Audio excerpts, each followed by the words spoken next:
शमशान घाट से सुरक्षित निकलने के बाद विराज, ईशा और आदित्य तुरंत अदृश्य महल के मुख्यालय पहुंचे। टाइमर तेजी से भाग रहा था, उनके पास अब 40 घंटे से भी कम थे। अंगूठी हमारे पास है, विराज ने हड़बड़ी में कहा।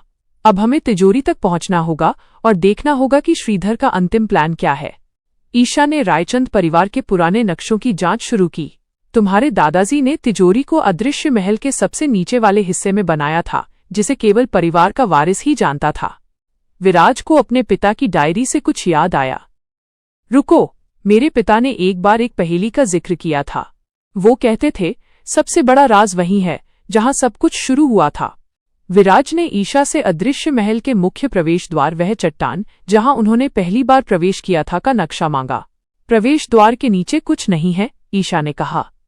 बस एक खाली नींव। नहीं, वो खाली नहीं है, विराज ने कहा। वो जगह जहां सब कुछ शुरू हुआ, वो सबसे पुरानी जगह होगी। वे तीनों तुरंत मुख्य प्रवेश द्वार पर पहुंचे। वहां एक प्राचीन चट्टान पर रायचंद परिवार का गुप्त प्रतीक खुदा हुआ था। विराज ने अपनी सोने की चाबी निकाली और प्रतीक के बीच में बने एक छोटे से छेद में डाल दी।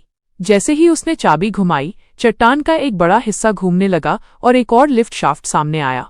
ये पहले वाले से भी ज्यादा गहरा और पुराना लग रहा था।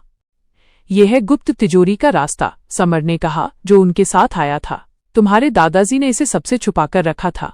वे लिफ्ट से नीचे उतरने लगे।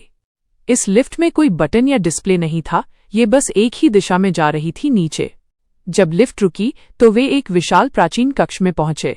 कक्ष के बीचों बीच एक विशाल गोलाकार दरवाजा था जो किसी बैंक वॉल्ट जैसा दिख रहा था। दरवाजे पर 2 स्लॉट थे, एक चाबी के लिए और दूसरा किसी गोल चीज के लिए। विराज ने अपने हाथ में पकड़ी हुई चाबी को पहले स्लॉट में डाला। चाबी चमक उठी, लेकिन दरवाजा नहीं खुला। ये सिर्फ चाबी से नहीं खुलेगा, ईशा ने कहा। तुम्हें दूसरी चीज की जरूरत है। विराज ने अंगूठी के कंटेनर को खोला। उसने अंगूठी निकाली और उसे दूसरे स्लॉट में डाला। जैसे ही अंगूठी और चाबी दोनों एक साथ स्लॉट में फिक्स हुई, विशाल गोलाकार दरवाजा घूमना शुरू हो गया। दरवाजे के खुलने की आवाज इतनी जोरदार थी कि पूरा चेंबर गूंज उठा। दरवाजा खुलते ही अंदर का नजारा देखकर विराज, ईशा और आदित्य के मुंह खुले रह गए।